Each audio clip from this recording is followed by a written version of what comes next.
Gente, hoje vou comentar com você sobre uma coisa que eu venho insistindo há muito tempo aqui no Fora de Curva, que o Brasil não tem uma política industrial, pelo menos uma política industrial, diríamos assim, inteligente. E o governo federal, talvez ouvindo os nossos comentários aqui no canal, lançou na segunda-feira a política industrial brasileira com um orçamento de investimentos e subsídios em torno de 300 bilhões de reais entre agora 2024 e 2026.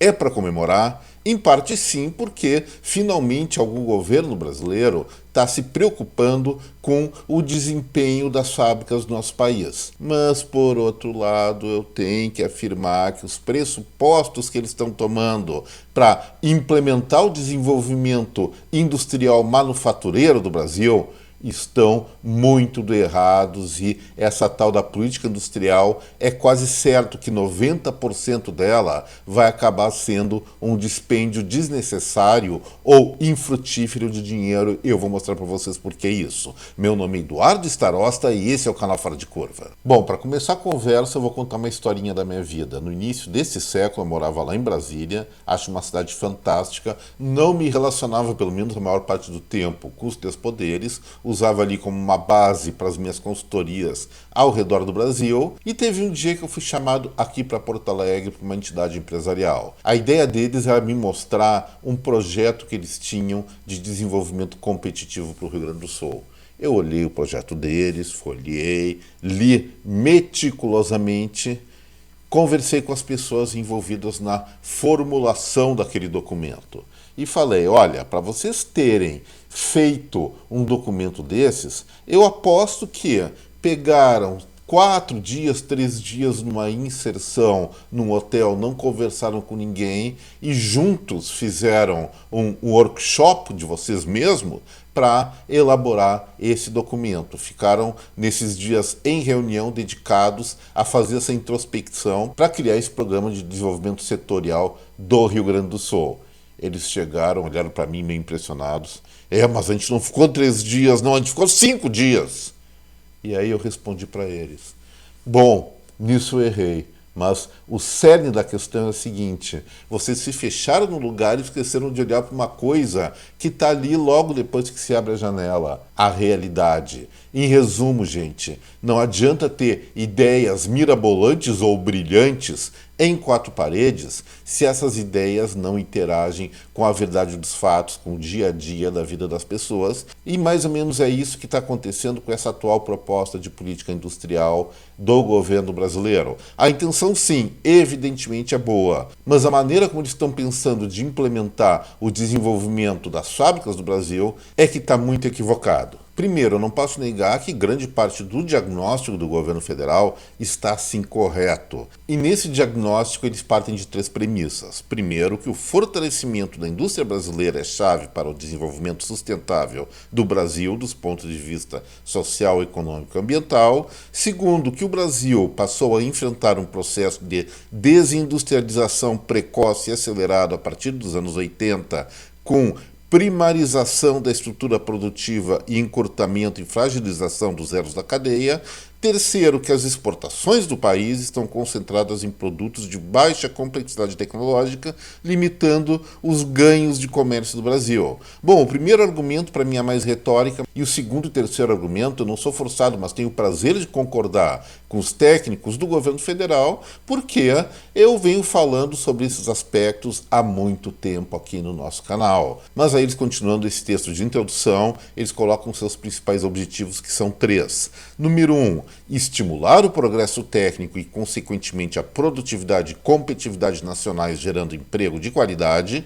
Corretíssimo. 2, aproveitar melhor as vantagens competitivas do país. Excelente. E 3, reposicionar o Brasil no comércio internacional. Olha, pessoalmente não tenho nada, mas nada mesmo a criticar nessa questão de diagnóstico e proposições gerais. Mas é aquela coisa, fala é fácil, encaminhar e tornar prático, aí são outros 500, e nesse momento começam minhas críticas a esse processo de elaboração. Olha só, gente. Primeiro, essa nova indústria do Brasil, nova política industrial do Brasil, é fundada em 6 missões. Já estão definindo missões para a política industrial, que eu achei uma coisa meio estranha.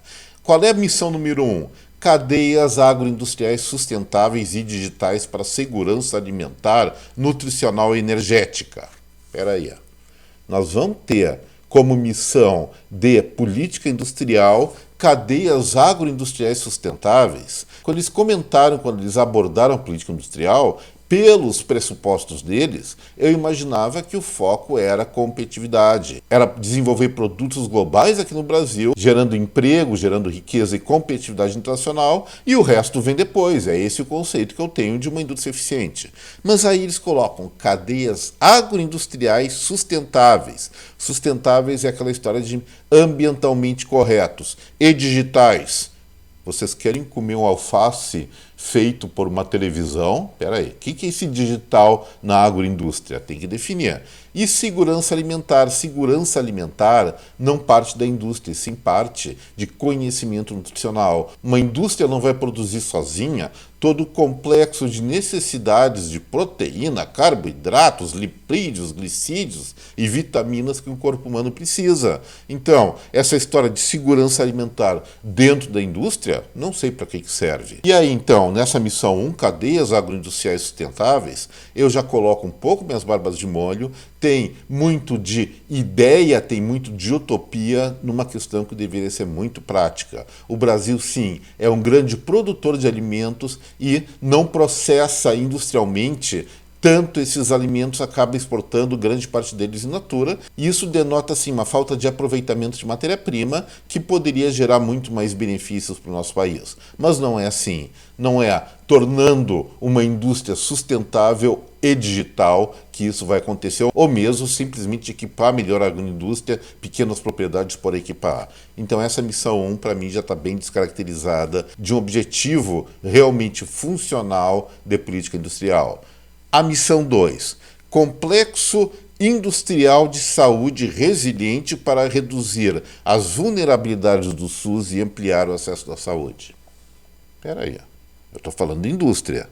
Eu não estou falando no setor médico, não estou falando na cadeia produtiva da medicina e do hospitalar aqui no Brasil. Talvez eles estejam se referindo às indústrias médico-odontológicas que produzem diversas mercadorias, sim, alguns de excelente qualidade, mas naturalmente nós dependemos muito de fornecimento, especialmente de fármacos, do exterior. Nesse caso dos fármacos, o mundo inteiro consome produtos da Índia e da China. Na questão de medicamentos, equipamentos, vem de todo o mundo em função da sua altíssima tecnologia. Quer dizer, reduzir vulnerabilidade do SUS, o SUS é um órgão público, Sistema Único de Saúde, não é um órgão, mas representa órgãos públicos do Ministério da Saúde. O que tem a ver com política industrial? A meu ver, nada. Missão número 3. Infraestrutura, saneamento, moradia e mobilidade sustentáveis para a integração produtiva e o bem-estar nas cidades. Muito nobre essa missão, mas não como política industrial. Vai fazer o quê? Vai incentivar as empresas de construção civil a fazer imóveis populares ou alguma outra coisa assim? Isso chama-se assistência social, não produção industrial, não eficiência industrial, melhor falando. Missão número 4. Transformação digital da indústria para ampliar a produtividade. Pode ser, mas não acho um conceito um tanto quanto amplo? Ele diz tudo ao mesmo tempo não diz nada. Não é regra que uma ampliação digital amplie a produtividade. Muitas vezes isso até acontece, mas em pontos específicos. Missão número 5. Bioeconomia, descarbonização e transição e segurança energética para garantir os recursos para as gerações futuras. Também uma frase muito bonita, muito nobre, mas nada a ver com produtividade, nada a ver com competitividade e muito menos com indústria. Isso são outros debates, são outros assuntos que não cabem nesse ambiente aqui, pelo menos de acordo com o diagnóstico correto que eles fizeram. E, finalmente, a missão número 6, tecnologias de interesse para soberania e defesa nacionais. É, provavelmente, algum incentivo ao investimento na indústria armamentista, alguma coisa assim, não sei. Isso aí realmente gera muito dinheiro no mundo, mas será que interessa ao Brasil institucionalmente virar uma grande potência militar e gastar tanto dinheiro com isso? Mesmo toda a provocação que o nosso país faz no exterior, com seus alinhamentos meio amalucados, ninguém leva esse país muito a sério porque realmente o nosso exército não representa um grande poderio militar global, talvez regional sim, mas global não. Será que é bom incentivar isso e nós fortalecermos, por conta de uma política de Estado, a nossa produção bélica, a despeito de que, em vários segmentos, nessa área bélica, o Brasil já é reconhecido globalmente como um país de excelência, mas esse é um outro assunto. O fato é que eles estão dirigindo a política industrial brasileira privilegiando a produção armamentista. Isso aí também eu questiono. Não sou contra as armas, muito antes pelo contrário, mas não como uma política de Estado. O Estado, sim, ele tem que armar seu exército, sua marinha, sua aeronáutica, todas as forças armadas de uma maneira competente, mas, eventualmente, não necessariamente ficar produzindo coisas que não conhece, que o ganho de aprendizado é muito demorado, muito longo e muito custoso, e por vezes uma tecnologia conquistada se torna logo defasada, e é esse o ponto que eu quero chegar com vocês daqui a pouquinho. Então, em resumo, o que eles fazem? Fazem um diagnóstico, como eu falei, apropriado, talvez tenha mais coisas para colocar ali, mas eu pessoalmente não faria oposição a ele. No entanto, no momento que eles pegam suas percepções da realidade e querem colocar em termos práticos para transformar essa realidade para um Brasil mais produtivo, que gere mais emprego, mais riqueza, através da indústria, que as fábricas aumentem sua participação na formação do produto interno bruto do Brasil, eles realmente dão uma série de mancadas. Por que eu digo isso? Todas as 6 missões que eles elencaram é um dirigismo, e o dirigismo não faz parte do dia a dia da iniciativa privada, da formulação de produtos novos. Eu defendo muito, sim, política industrial, política de fomento à indústria, mas não a esses setores, diríamos assim, tradicionais. E aí, só para aumentar o nosso debate, eu vou colocar os 8 itens que eles colocam como princípio da nova indústria Brasil. 1. Inclusão socioeconômica. Nada disso. Indústria, antes de ser socialmente incluída, tem que ser produtiva, tem que ser competitiva. 2. Equidade, em particular de gênero, cor e etnia. Nada a ver com chão de fábrica ou com administração de fábrica. Isso são outros assuntos que não se relacionam efetivamente com as manufaturas.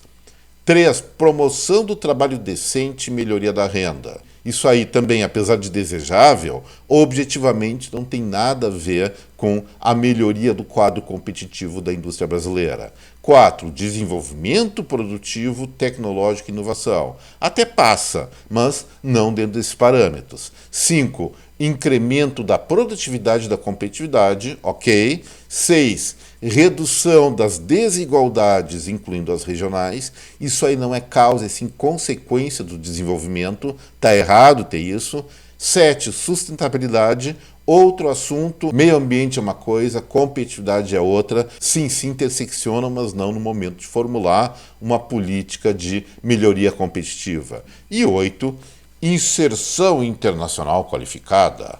Qualificada como? Pô, o negócio importante é vender produto e vender bem. Esse qualificada, será que são produtos de ponta tecnológica? Será que são produtos de melhor qualidade? Acredito até que sim, é uma questão muito bonitinha, mas também extremamente fora de prática. E aí também eles pegam vários instrumentos de política industrial, como empréstimos, subvenções, créditos tributários, participação acionária do governo, investimento público, compras governamentais, encomendas tecnológicas, mas essencialmente eles colocam esse processo de desenvolvimento industrial, antes de mais nada, como uma forma do Brasil ficar mais independente do fornecimento de mercadorias do exterior. Aí é que está o grande erro. Repetindo os equívocos históricos lá desde os anos 50, dos anos 60, de substituição de importações na busca de eficiência. Isso não acontece, gente, nunca vai acontecer. pode ter hipótese que a população do Brasil possa crescer de uma maneira realmente inusitada, vamos dizer 10% ao ano, e daqui a um século ultrapasse, não, daqui a um século não, mais tempo, mas ultrapasse a população global. Aí nós teríamos mais de 50% de todos os seres humanos do mundo.